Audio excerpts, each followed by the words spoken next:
Do Androids Dream of Electric Sheep is a tightly woven meditation on what it means to be human in a world fractured by weapons technology, environmental collapse, and moral ambiguity.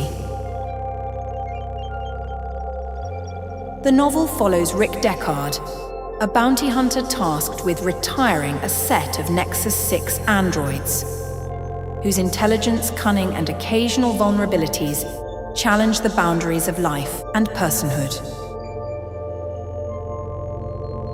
Through repeated confrontations with these artificial beings, the story explores the fragility of empathy. It demonstrates how it can be tested and measured, and ultimately strained by circumstances, desire, and fear.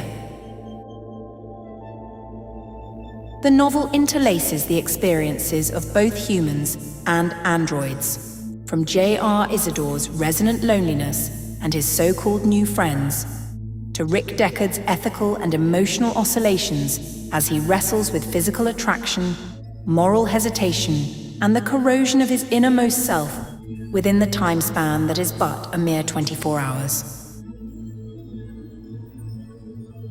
The narrative's featured style of dialogue, its vivid environmental descriptions, and its many cultural allusions create a layered, almost theatrical reading experience. What emerges from the text in its philosophic rigor is something of a moral maze that serves to mystify and provoke both the characters and the readers who learn about them. Violence is never an abstract device. The detailed retirements of the androids are instruments of meaning, mechanisms of the plot that forces us to confront the costs of ethical and procedural authority. While sparse mourning underscores the tension between legal duty and emotional recognition, J.R. Isidore, for all we know, is the only one who expresses anguish for the loss of an android. Likewise, the blurred interplay of human and artificial consciousness, highlighted in moments like the cold tears of Pris, or a fleeting mechanical glimpse of Roy Beatty, challenges us to consider whether empathy and attachment are qualities that are uniquely biological, or whether they might emerge from mechanicals designed to assist the human cause. Ultimately, the novel's fragmented, tension-filled world compels a meditation on loneliness, morality, and the ways in which identity is asserted, performed, and understood, leaving us to reckon with the quiet and pressing question that lingers long after the last page has been turned. What does it mean to care when the line between life and imitation is no longer absolute?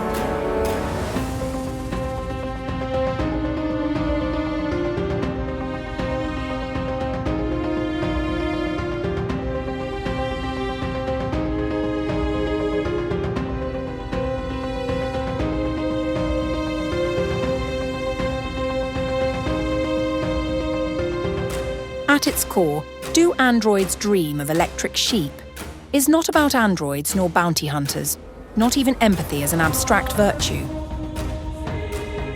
It is about the exhaustion of meaning in a damaged world and the desperate, often artificial systems humans invent to keep going in spite of it all. The future is post-apocalyptic, but it is also dystopian. This is important because each category performs different philosophical work. The novel is post-apocalyptic because the catastrophe has already occurred. World War Terminus has devastated the environment, emptied cities, scattered humanity to off-world colonies, and left Earth coated in radioactive dust. The world is not racing toward disaster. It is living inside the aftermath. The silence in Isidore's building, the scarcity of animals, the continuous presence of waste matter and junk, all of these are signals of a civilization that has thoroughly collapsed in slow motion. In a way that is more subtle the world is also dystopian. A dystopia is not merely damaged, it is structured in a manner that distorts human values. In this society, human worth is partially measured by the ownership of real animals. Emotional states are regulated through the mood organ. Empathy is institutionalized and tested mechanically. Killing androids is normalized through bureaucratic language, also known as retirement. The dystopian element lies in how the system manages its morality. The world has adapted to catastrophe not by rebuilding communities, but by formalizing its ethical compromises. What makes the novel especially unsettling is that it is not dramatically tyrannical. There is no overt dictator, no paramilitary operations, no centralized villains. Instead, the dystopia operates through categories and quiet social pressures. It feels disturbingly plausible. It is this dual nature that deepens the thematic core. The post-apocalyptic setting strips the world down to the essentials of loneliness and survival and decay. The dystopian structure then shows us how humanity reorganizes itself under such conditions. The result is not a sense of renewal, but a fragile moral ecosystem in which empathy is the key, and it must be scheduled, regulated, and defended. In that sense, the novel is suggesting something even more disquieting. Catastrophe does not automatically produce moral clarity. It may instead evoke administrative tedium and spiritual fatigue. This combination, the fusion of ruin with regulation, is oddly what enshrines the book with its enduring power.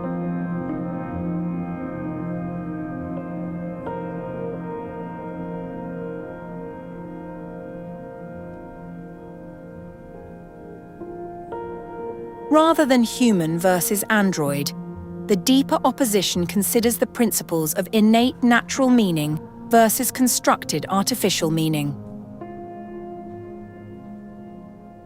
For example, everything meaningful in the novel is propped up. Empathy is measured by a machine. Religion is mediated by a device. Emotional states are dialed in manually. And social worth is displayed through animal ownership.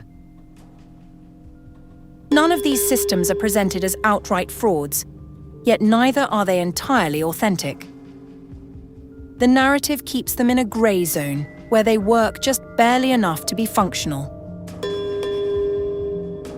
The novel isn't saying, these things are fake. It is asking, what happens when meaning only exists because we have agreed to maintain it?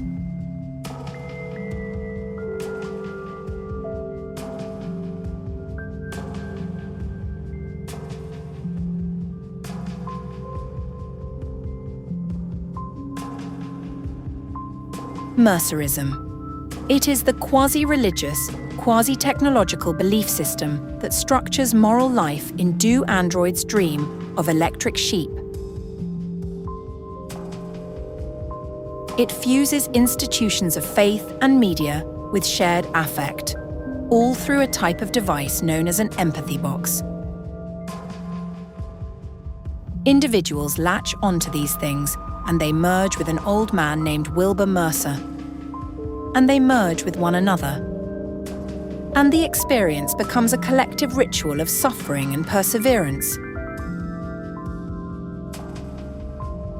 Whether Wilbur Mercer is real or an elaborate hoax ultimately matters less than what Mercerism does. It trains humans to value empathy as the last meaningful distinction between themselves and the androids, in a world that is wretched and defined by its pure devastation. But what are the core tenets of Mercerism? Well, it begins with empathy as the supreme moral value.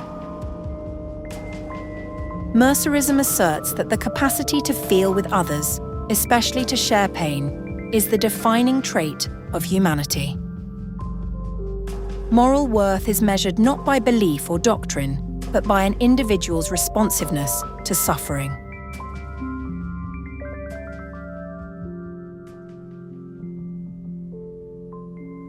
Through the empathy box, participants fuse into a shared consciousness where suffering becomes communal.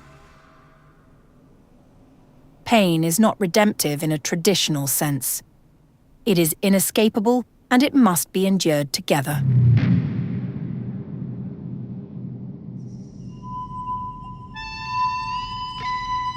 Wilbur Mercer endlessly climbs a barren hill while stones are being thrown at him. He does not escape suffering, nor does he conquer death. Instead, he models stoic persistence in a hostile universe. His power lies in his endurance, not in his transcendence.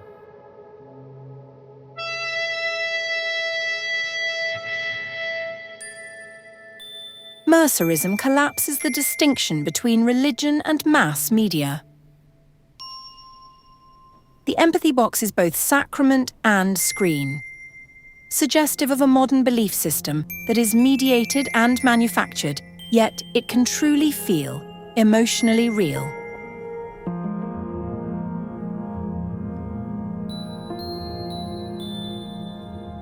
To be human is to fuse with the larger group, the others who are fusing at the same time. Everyone temporarily surrenders their individuality to experience shared pain, in the philosophy of shared suffering. Isolation is spiritually dangerous. Disconnection edges one closer to an android-like existence.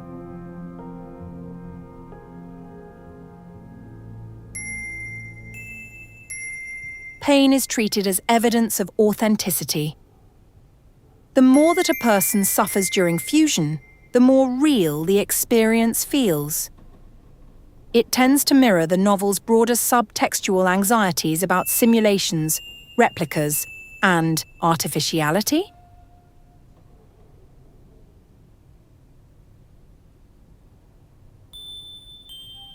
Animals function as living proof of empathy. Caring for animals, especially at great personal cost, is one of the clearest outward signs of Mercerist morality.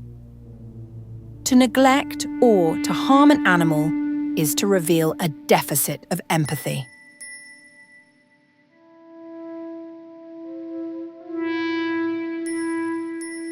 The near-total loss of animal life following the war is not just ecological, the effects are metaphysical.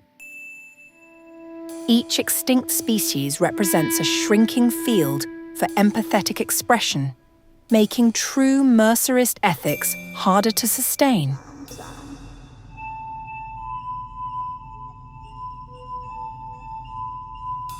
While animals are revered, the culture has commodified them, while their rarity has made them expensive. Therefore, owning and caring for an artificial animal that is far less expensive not only degrades the notion of empathy but signals a lowered socio-economic status.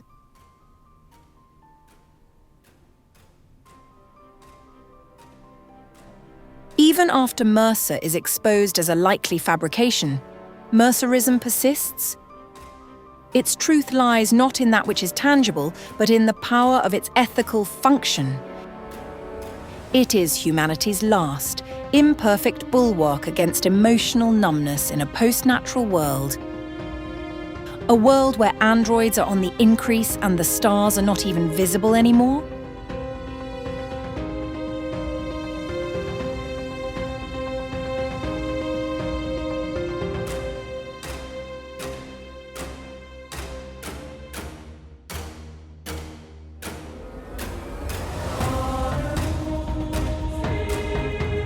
Rick Deckard's character arc is the novel's ethical and emotional backbone, tracing the limits of human empathy in a fractured, post-apocalyptic nightmare.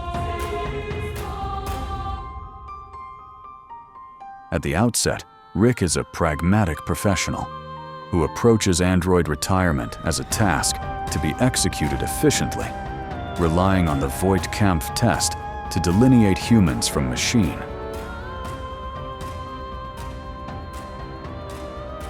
As he confronts successive Nexus 6 models, however, the framework begins to unravel. Luba Luft's artistry and Rachel Rosen's self-awareness, which feel like they echo Priss's fleeting vulnerabilities, all challenge the assumptions, forcing him to negotiate desire, contend with moral hesitation, and reckon with personal accountability. It's totally nuts. Each encounter leaves him psychologically frayed, culminating in a moral and existential reckoning that the novel stages as both intimate and systemic. The repeated violence corrodes his sense of ethical clarity, as interactions with androids and humans alike reveal the instability of categories that society presents as absolute.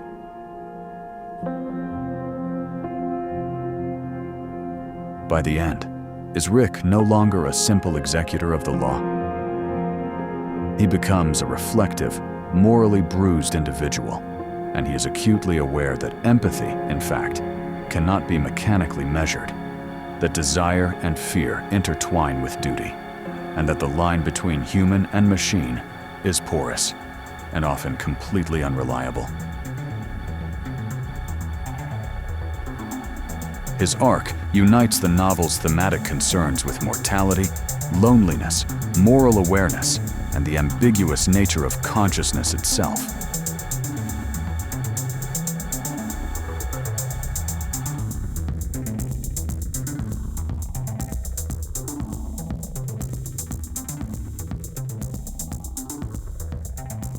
In the world of Do Androids Dream of Electric Sheep, silence and spatial emptiness operate almost as characters unto themselves, shaping emotional states and moral perception throughout the novel. For Rick Deckard, the quietude of her surroundings is literal and psychological. It tends to amplify her alienation from Rick, and it fuels her anxiety. It bolsters her depression, and it reinforces her reliance on the mood organ to simulate emotional fulfillment. For J.R. Isidore, he inhabits a vast, abandoned apartment building where echoing corridors, empty rooms, and the absence of people in general functions to magnify his loneliness and heighten his sensitivity to human and animal suffering, with some feeling for androids as well.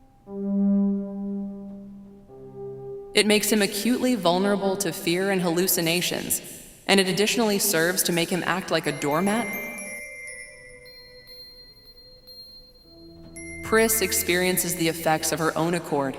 The deserted hallways, the broken elevators, and the silent apartments accentuate her isolation, forcing her to oscillate between trying to console herself and the sheer fear of being retired.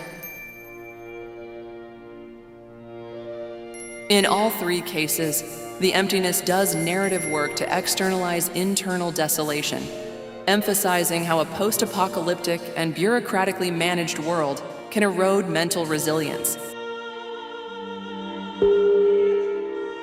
It also intensifies the novel's philosophical tension.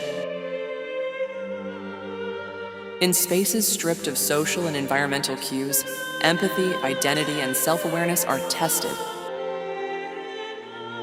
It shows that the human and/or android capacity to feel is inseparable from a sense of context and relational proximity. Silence and emptiness are therefore not merely aesthetic, they are moral instruments, underscoring how isolation and absence can both diminish and illuminate consciousness, shaping the interior life of characters who must navigate a world that is simultaneously post-apocalyptic, technologically mediated, and ethically precarious. Without a doubt,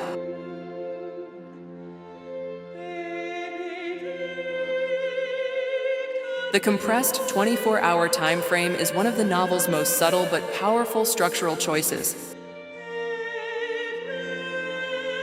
By situating the story within roughly a single day, the intensity of the narrative pressure is duly heightened. Every encounter, every moral decision, every act of violence or hesitation occurs in rapid succession, leaving little room for recovery or reflection.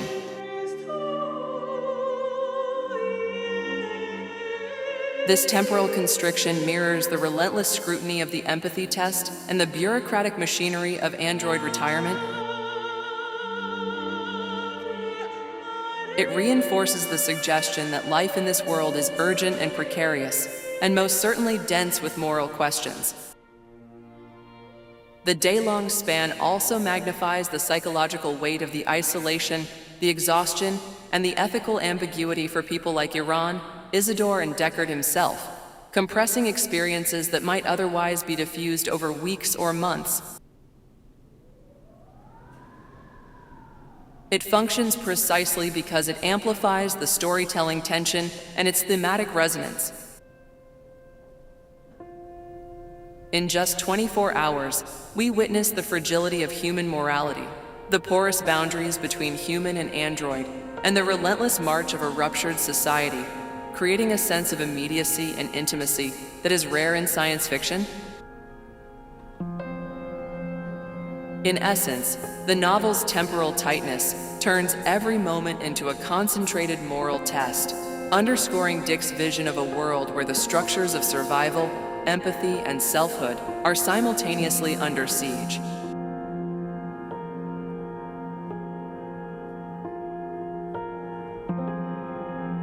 The notion of an android infestation unfolding at the Mission Street police station, which apparently functions as a clandestine operation, is one of the novel's most destabilizing moments.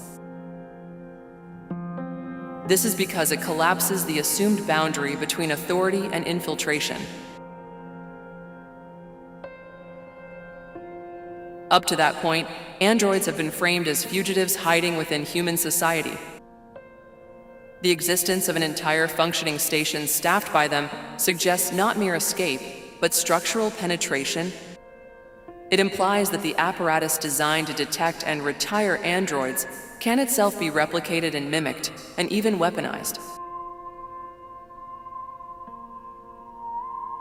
This inversion erodes confidence in institutional legitimacy.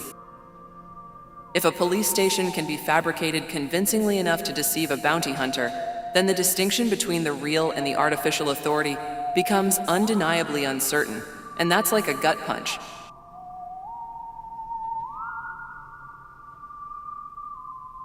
Thematically speaking, the episode magnifies the story's central anxiety about simulation and authenticity. Not only can androids imitate empathy in human behavior, they can imitate systems of power.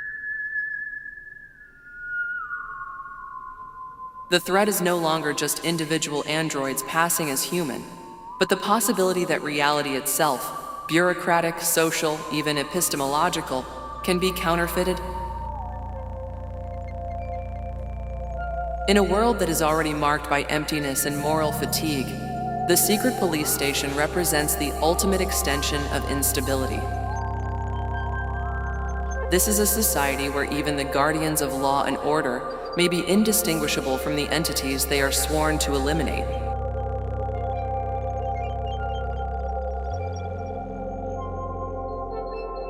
It's not wrong to sense the threat of nihilism in all this, but it's a soft, almost apologetic nihilism. The novel is not fully telling us that nothing matters. It is suggesting that meaning is failing, and we know it, but we will continue anyways. The distinction matters. The novel's strange emotional vibration, that strange feeling you'll notice when you're reading, is wholly intentional. It leaves us uneasy rather than enlightened, drained rather than shocked, and reflective rather than resolved. This is a science fiction novel about continuing to act morally, long after belief has cracked. It's not the end of the world, but it's hardly the beginning of one either.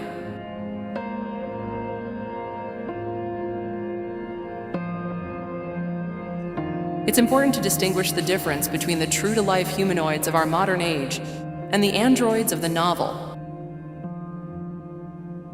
The androids are not incremental extensions of contemporary robotics. They are speculative beings designed to collapse the distinction between biological and artificial life at the level of psychology, not mechanics.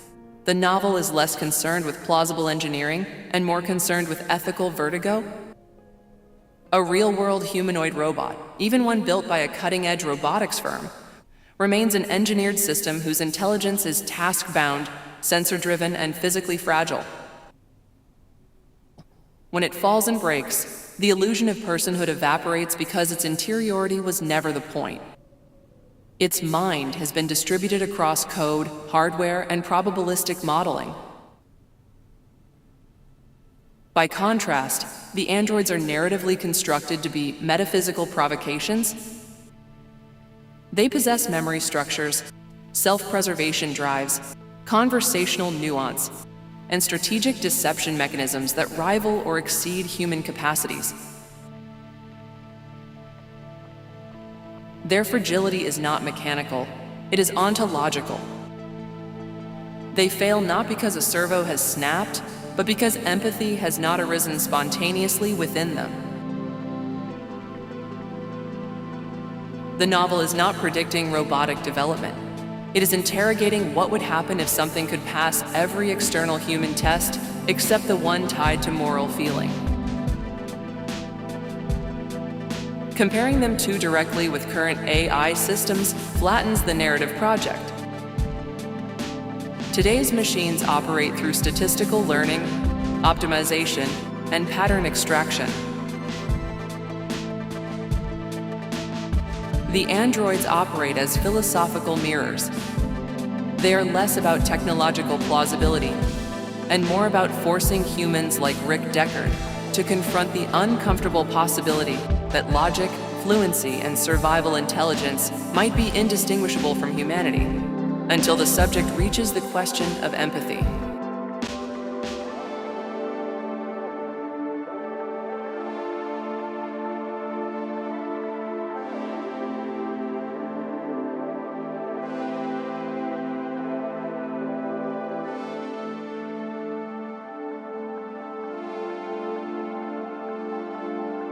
What makes "Do Androids Dream of Electric Sheep" feel so timely, especially now in an era shaped by rapidly advancing artificial intelligence, is not that it predicts specific technologies, but that it anticipates the moral atmosphere surrounding them.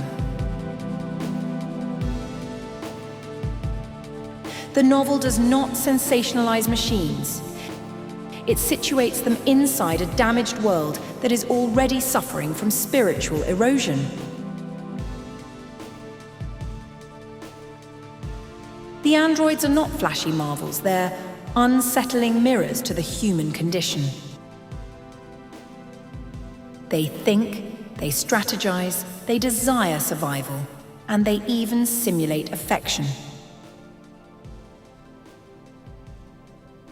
The novel's restraint in describing them, its refusal to indulge in technological spectacle, forces attention onto the human response to them.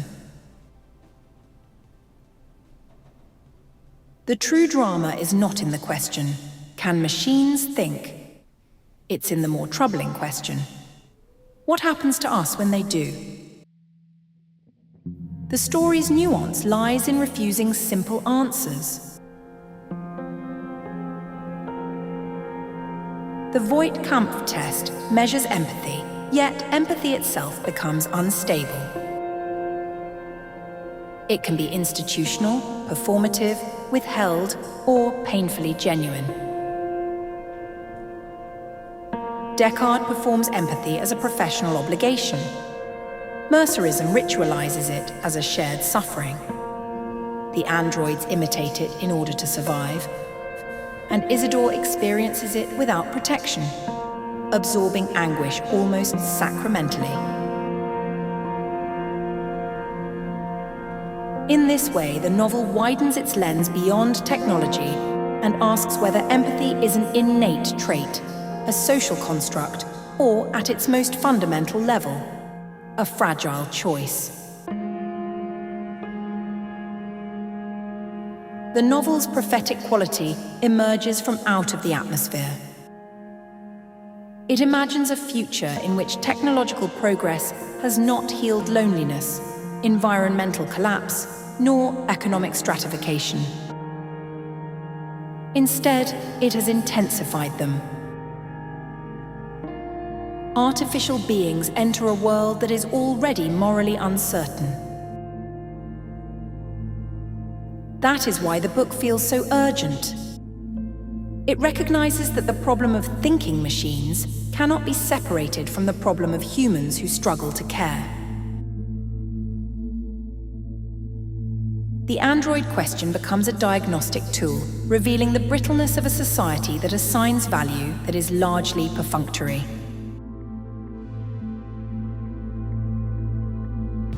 Most strikingly, the novel endures because it withholds comfort. There is no grand reconciliation, no dramatic uprising, and there is no cathartic mourning for the androids. Their deaths are processed bureaucratically. Only Isidore's anguish interrupts the machinery of retirement. That absence of collective grief is more than a callous oversight. It is the novel's quiet accusation. If beings can plead, fear, and resist annihilation, yet be denied mourning, then the boundary between human and machine has already begun to blur in ways that we may not be ready to face. In the end, the novel withstands the test of time, because it does not merely ask whether machines can think. It's asking the question whether we can remain humane in a world where thinking is no longer uniquely ours, and whether empathy, either officiated or measured, can actually save us from becoming less than alive than the beings we are fated to create. Book Time Learning is dedicated to the study of writing and literature. If this video has been helpful, instructive, or enjoyable in any way, please consider clicking the like button and/or subscribing. And thank you for watching.